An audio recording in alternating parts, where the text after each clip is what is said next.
السلام عليكم ومرحبا بكم معايا من جديد على قناتي قناه عالم خديجه. كنتمنى تكونوا بخير وبصحه جيده ان شاء الله وانتم كتشاهدوا فيديو اليوم.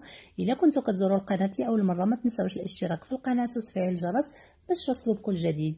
اليوم ان شاء الله غادي نشارك معكم مقشر طبيعي 100% خالي من المواد الكيماويه. فكيف كنعرفوا ان البشره مره كتعاني من بعض المشاكل؟ فاول حاجه اللي هي ضروريه للبشره وهي شرب الماء الكافي في اليوم والتغذيه الصحيه كذلك، ولا بد من عمل تقشير مرة للمحافظة على النضارة ديالها. فكاين الكثير من المواد الطبيعية اللي كتساعدنا على تقشير البشرة بشكل آمن وصحي، وفي نفس الوقت كنتفاداو المقشرات يعني اللي كتباع في المحلات التجارية، لأنها تقريبا كلها كتحتوي على مواد مضرة للبشرة بحال البارابين وأشياء أخرى. نبقاو معايا باش تعرفوا على مكونات ديال هذا التقشير هذا. فأول مكون أساسي لهذا التقشير وهو السكر الخشن أو السكر سنيدة. فيستحسن أننا نختار السكر الخشن أو السكر سنيدة اللي الحبات ديالو كتكون رقيقة هكذا. كنتفاداو باش نجرحوا البشرة ديالنا عفوا. ثم غنحتاجو العصير ليمونة حامضة، وهنايا هذا المسحوق هذا هو اختياري. فانا هنايا عندي المسحوق ديال الجزر والقشور ديال المونغ بعد ما يبستهم وطحنتهم وخليتهم هكذا. كنستعملهم في بعض المقشرات اولا في بعض الماسكات. كيمكن لكم تعوضوهم بالقشور ديال الليمون اولا البرتقال بعد ما كتيبسوهم وتسحقوهم. كيمكن لكم تعوضوا بهم هذا المسحوق هذا. وهنا غنحتاج لزيت اللوز الحلو. يمكن لكم تستعملوا اي نوع ديال الزيت اللي كيوالم البشره ديالكم. انا هنايا غنستعمل زيت اللوز.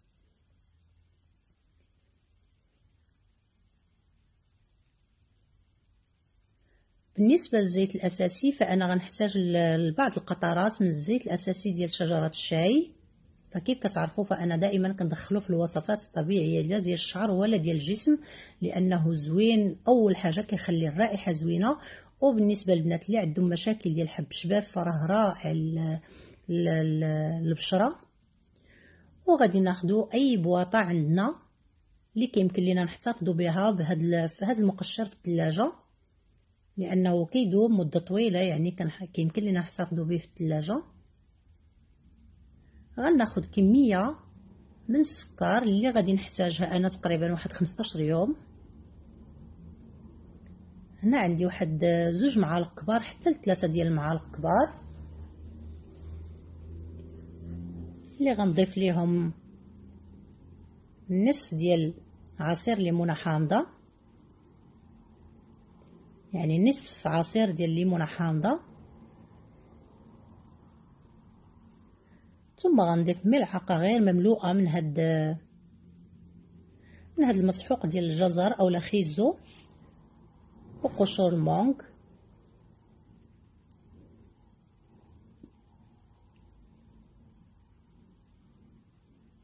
فكيف قلت لكم هذا المسحوق هذا هو اختياري. كيمكن لكم تعوضوه باش هكذا المقشر ديالكم ياخذ فيتامين سي وفيتامينات اخرى. كيمكن لكم تعوضوه بعصير الليمون او عصير البرتقال. ثم ضفت ليهم معلقه صغيره ديال زيت اللوز. كيف قلت لكم فكل وحده كتستعمل الزيت في هذا المقشر هذا اللي كيوالم البشره ديالها. اهم حاجه تختاروا الزيت اللي ما فيهش الاملاح بحال زيت الزيتون. كتفاداو زيت الزيتون اللي كيكون فيه الاملاح. من الاحسن الا كانت عندكم زيت الزيتون طبيعيه بدون ملح. ومن بعد غنضيف 4 القطرات ديال زيت شجره الشاي، الزيت الاساسي. كيمكن لكم حتى هو تعوضوه باي نوع ديال الزيت الاساسي اللي كيوالم لكم البشره ديالكم. انا غنحرك الكل جيدا. فلا بان ليا المقشر باقي سائل فكنضيف القليل من السكر حتى كنحصل على القوام اللي انا محتاجه.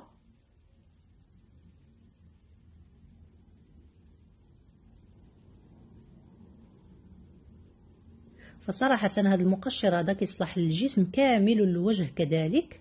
عفوا.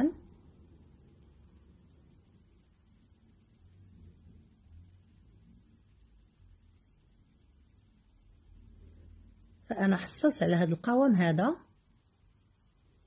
كيف شفتوا. ومن بعد ملي كنحطوه في الثلاجه فكيزيد يعني يعقد شويه القوام ديالو. صافي انا خليته على هذا الشكل هذا كيف شفتوا. اذا كانت هذه هي الوصفه ديالنا. هنا بعد ما كملت المقشر فغادي يعني غنطبقوا على اليدين ديالي كيف شفتوا. فكنحاولوا نطبقوه بهذه الطريقه هذه، وكنعملوا حركات دائريه من الاسفل للاعلى بهذا الشكل هذا.